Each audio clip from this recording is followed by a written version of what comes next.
Barnoota jechuun barru wallaayyoodhaan miti yoo hin baratiin hiikan qabee haftaa akka dukkanaatti yoo baratte immoo akka ifaattaa gamaaf gamanatti barnoota diinii fi kan idileedhaati.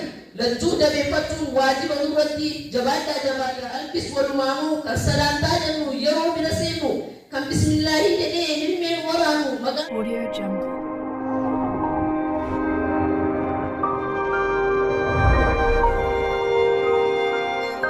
Audio Jungle. Tuna Tube.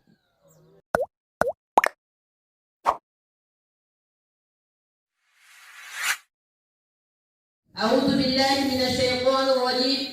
بسم الله الرحمن الرحيم.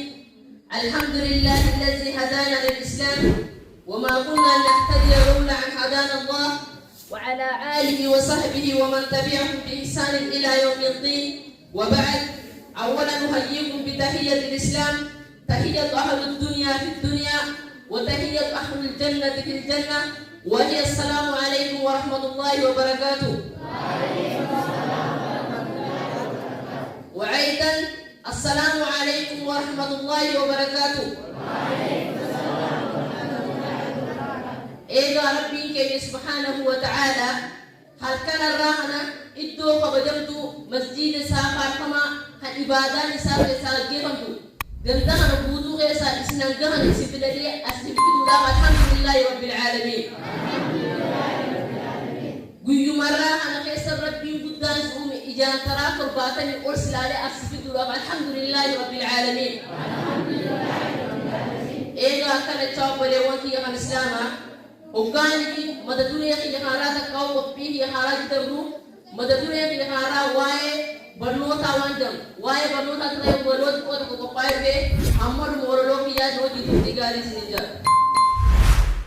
السلام عليكم يا ربنا تنكو أكم جرى جرتو همدنا نتنكو ربين كي يقدان أمرين ديرسي أسكين يا فوكو غلط هندا دين همدين تكو تكو غلط نساهدو بari ربي كو دين إسلام كباتم بردم وچو بنا دين يفتني bari ربي كو أكي إرنا بني غلط ربي كو هركبت كبني حاسا همي تكو دين كي يجبرنان نبيل كي نغام تكو دين كي يجبرنان نبيل كي نغام تكو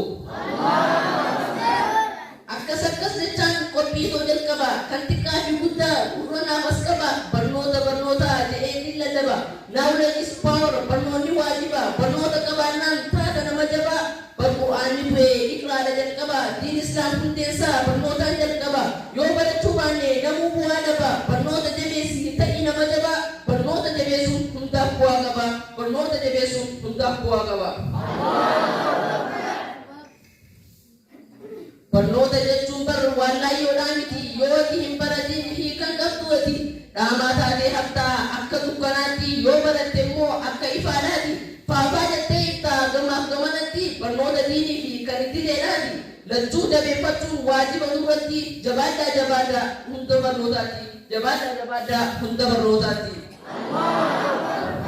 Sana qofaa miti kan nuti barbaannu kan yoo dhukkubsannes bira wallaalamnu dhukkuba qaamaa fi qalbis walumaanuu kan salaantaa jennu yeroo bira seennu kan bismillaahii jedhee ilmeen waraanu maqaa rabbii keenyaan du'aa nu figannu doktora akkasiiti kan nuti barbaannu doktora akkasiiti kan nuti barbaannu.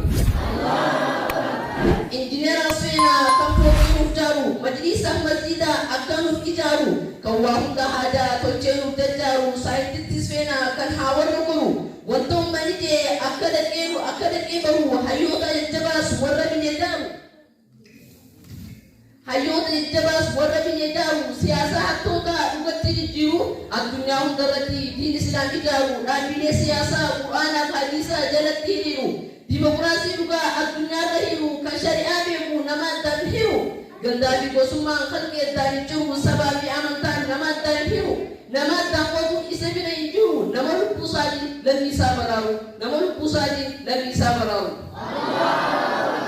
Qur'aanni waa'ee barnootaa hedduudha dubbata beekaa fi wallaalaan isa wal qixxaata akka dachiifsanii addaan faffagaata ifaa fi dubbannee osoo wal fakkaata akka ifaa yoo ta'e bu'aa hedduu buftaa akka ifaa yoo ta'e bu'aa hedduu buftaa lubbuu teenya fayyattee nama biraas gargaarta akka balaan si tuune lubbuu tee baraarta lubbuu tee bira kuttee saba kee gargaarta ummata addunyaadhaan hundaaf bu'aa buftaa addunyaarra hojjete akhiraatti tolfatta addunyaa irratti hojjete akhiraatti tolfatta. Namni beekumsa qabu bari gaaddisaati ifi gaaddisee ta'ee fayyada lammii isaati. Ifi gaaddisee ta'ee fayyada lammii isaati. Lubbuu isaa bira kutee fayyada kan biraati. Warri akkasiisanii beekuu lamaadhaati. Diin Islaam baratee dhaloota barsiisaati. Lubbuu isaa bira kutee qaruu lammii isaati. Akka ati milkooytu bari kaayyoo isaati. Akkasumni fuudhee sindachine zaabatti. Dhaloonni akkas ta'uuf jabaadhaa barnootatti bakka sheekaa bu'uuf jabaadhu meeti. Barnoota jabaadhaa isinummaa marti. Barnoota jabaadhaa isinummaa marti.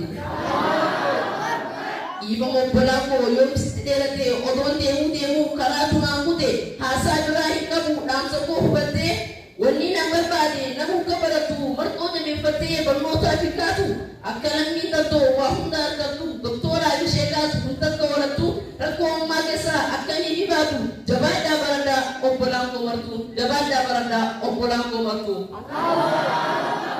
وإلى لقاء آخر والسلام عليكم ورحمة الله وبركاته.